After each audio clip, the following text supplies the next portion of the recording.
Assalamualaikum warahmatullahi wabarakatuh. Perkenalkan, saya Dia Fairuz Nabila dengan NIM akhir 101 dari Psikologi 4C.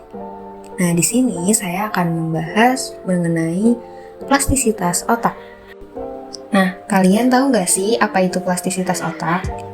Menurut Profesor Irawan, plastisitas otak merupakan kemampuan jaringan syaraf di otak untuk merubah dan reorganisasi, sehingga neuron dapat mengubah fungsi.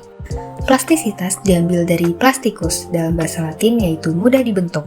Sejarah penelitian mengungkapkan bahwa otak manusia tidaklah statis tetapi dinamis dan mampu berubah. Nah, bisa dianalogikan otak itu seperti tanah liat. Meskipun telah dibentuk, masih dapat diubah dan dibentuk ulang sesuai kebutuhan.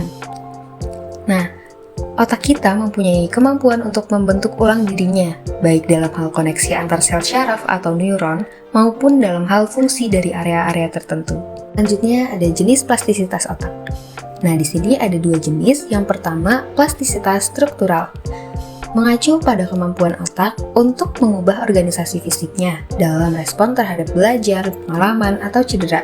Sebagai contoh, jika seseorang rutin bermain piano, area otak yang terkait dengan koordinasi tangan itu mungkin akan berkembang. Yang kedua, plastisitas fungsional. Kemampuan otak untuk memindahkan fungsi dari satu area otak yang rusak ke area yang lain. Nah, sebagai contoh, jika seseorang mengalami cedera di bagian otak yang bertanggung jawab atas kemampuan berbicara, otak mungkin memindahkan fungsi tersebut ke area yang lain. Plastisitas fungsional. Dalam kerangka gerontologi, plastisitas fungsional memegang peran penting bagaimana otak beradaptasi dengan perubahan penuaan. Nah, seperti yang kita tahu, seiring bertambahnya usia, otak mengalami penurunan kapasitas dalam beberapa fungsi tertentu. Namun, berkat plastisitas fungsional, otak tetap bisa menjalankan fungsi tersebut dengan bantuan area lainnya. Selanjutnya adalah perubahan plastisitas otak pada lansia.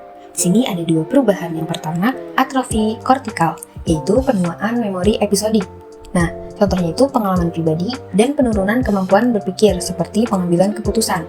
Yang kedua, penurunan produksi neurotransmitter, merupakan senyawa kimia yang digunakan oleh neuron untuk berkomunikasi antar satu dengan yang lain. Plastisitas otak dalam konteks penyakit neurodegeneratif. Neurodegeneratif yaitu suatu kondisi di mana patologis pada sel syaraf kehilangan struktur secara progresif. Nah, perubahan ini seringkali mengakibatkan penurunan fungsi kognitif dan motorik. Kondisi itu juga sangat relevan seiring bertambahnya usia. Nah, di sini ada dua penyakit neurodegeneratif. Yang pertama ada penyakit Alzheimer. Pada penderita Alzheimer, area otak yang disebut hipokampus mengalami kerusakan parah. Hal ini menyebabkan gangguan pada memori jangka pendek, kesulitan berbicara, dan perubahan perilaku. Nah, yang kedua ada penyakit Parkinson. Penyakit Parkinson berfokus pada gangguan motorik. Neuron di area otak mulai mati. Nah, neuron tersebut bertanggung jawab atas produksi dopamin. Nah, produksi dopamin atau neurotransmitter yang memediasi sinyal dalam otak. Ketika terjadi penurunan dopamin menyebabkan tremor, kaku otot, dan kesulitan bergerak. Di sini terdapat terapi dan intervensi untuk meningkatkan plastisitas otak di usia lanjut. Yang pertama ada rehabilitasi kognitif dan fisik. Rehabilitasi kognitif yaitu pendekatan yang dirancang untuk meningkatkan fungsi perhatian dan penyelesaian masalah. Lalu, rehabilitasi fisik itu membantu meningkatkan keterampilan motorik dan koordinasi yang dapat memberikan dampak positif pada otak. Nah, sebagai contoh, pasien yang mengalami stroke itu mungkin memerlukan rehabilitasi fisik untuk memulihkan kemampuan berjalannya, dan pasien tersebut memerlukan rehabilitasi kognitif untuk mengatasi kesulitan dalam perhatian atau memori. Nah, selain itu, latihan fisik mungkin melibatkan tugas-tugas kognitif, seperti mengikuti urutan gerakan, yang juga mendukung pemulihan kognitif. Yang kedua, ada intervensi farmakologis dan potensinya. Nah, tindakan medis yang menggunakan obat-obatan atau zat kimia untuk mencegah, mengobati, atau mengelola suatu kondisi atau penyakit dengan tujuan mengurangi gejala dengan pengawasan ahli medis. Yang ketiga, ada penerapan praktik spiritual dan kognitif.